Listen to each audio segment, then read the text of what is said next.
نحمدہ و نصلی علی رسولہ الکریم۔ میقات کیا ہے اور آپ نے احرام جو باندھنا ہے وہ کہاں سے باندھنا ہے اور اس کے کیا احکامات ہیں؟ تو اس کے لیے جاننا چاہیے کہ رسول اللہ صلی اللہ علیہ وسلم نے مکہ مکرمہ کے گرد چاروں طرف کچھ مقامات متعین فرما دیے ہیں جہاں پہنچ کر مکہ مکرمہ جانے والوں پر احرام باندھنا واجب ہے، خواہ حج کا احرام باندھیں یا عمرہ کا۔ ان مقامات کو میقات کہتے ہیں۔ وہ مقامات جہاں سے گزرتے ہوئے احرام باندھنا واجب ہے، ان مقامات کو میقات کہتے ہیں، اور اس کی جمع مواقیت ہے۔ مواقیت کا تعین صحیح احادیث مبارکہ میں منقول ہے، اور یہ پابندی میقات سے باہر رہنے والوں پر عام ہے۔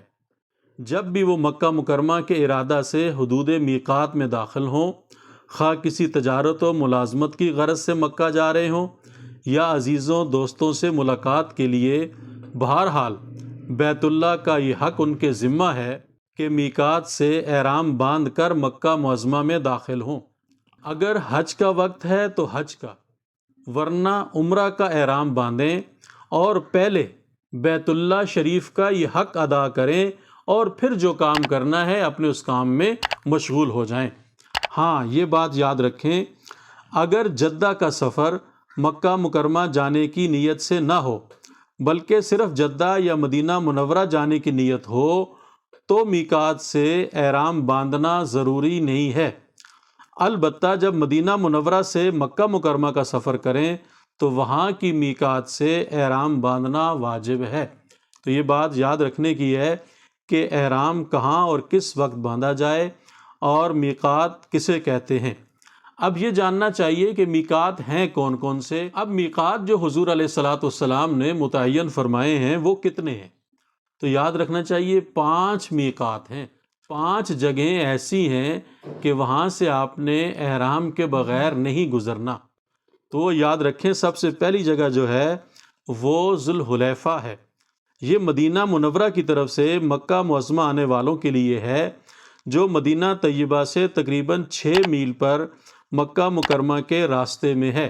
یعنی آپ مدینہ منورہ سے مکہ مکرمہ کی طرف آ رہے ہیں، عمرے کی نیت سے یا حج کی نیت سے آپ آ رہے ہیں، تو آپ نے یہاں سے جو ہے وہ احرام باندھنا ہے، اور احرام باندھ کے اس سے آگے آپ نے جانا ہے۔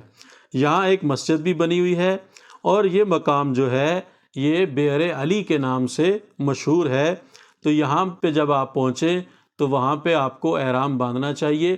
آپ مدینہ منورہ سے احرام باندھ کے بھی آ سکتے ہیں اور یہاں پہنچ کے احرام کی نیت کر لیں، لیکن اگر آپ نے وہاں سے احرام نہیں باندھا تو یہاں پہ گاڑیاں رکتی ہیں، یہاں پہ مسجد ہے، غسل خانے بنے ہوئے ہیں، وضو کا انتظام ہے، یہاں پہ اتر کر آپ غسل کر کے وضو کر کے احرام باندھیں، 2 رکعت پڑھ کے احرام کی جو ہے نیت وہ کریں۔ تو یہ مقام جو ہے اس کو ذوالحلیفہ کہتے ہیں۔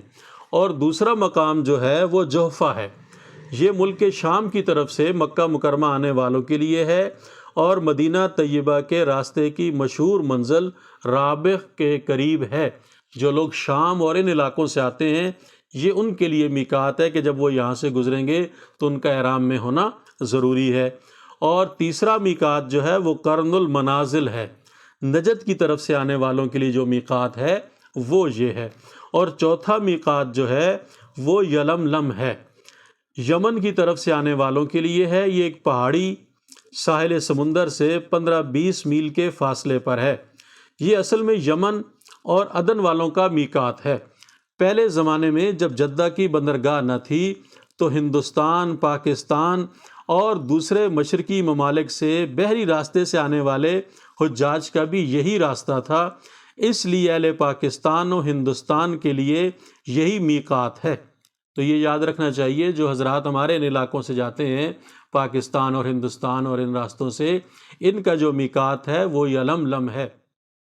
جب آپ یہاں سے گزریں گے تو آپ کو حالت احرام میں ہونا چاہیے۔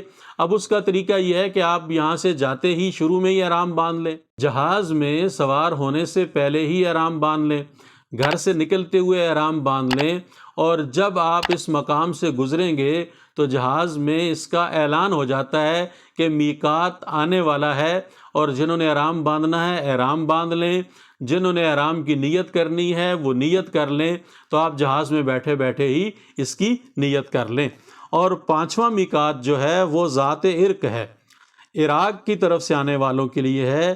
جن لوگوں کا راستہ خاص ان مقامات سے نہ ہو تو مکہ مکرمہ جانے کے لیے جس جگہ پر بھی ان میں سے کسی میقات کی محاذات میں اس کی سیدھ میں آ جائیں تو ان محاذات کے اندر داخل ہونے سے پہلے احرام باندھنا واجب ہے۔ تو یہ 5 مقامات ہیں۔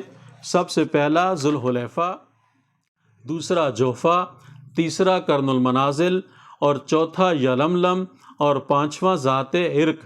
یہ مواقیت ان لوگوں کے لیے ہیں جو حدود مواقیت سے باہر ساری دنیا میں کہیں بھی رہتے ہوں۔ مواقیت سے باہر ساری دنیا کو آفاق کہتے ہیں، اور آفاق کے لوگوں کو آفاقی کہا جاتا ہے۔ جو لوگ مواقیت کے اندر کسی جگہ رہتے ہوں وہ کہاں سے احرام باندھیں، اس کو سمجھنے کے لیے پہلے 3 باتوں کو سمجھنا ضروری ہے۔ وہ 3 باتیں کون سی ہیں وہ انشاءاللہ ہم اپنے آئندہ بیان میں آپ کے سامنے پیش کریں گے۔ شکریہ۔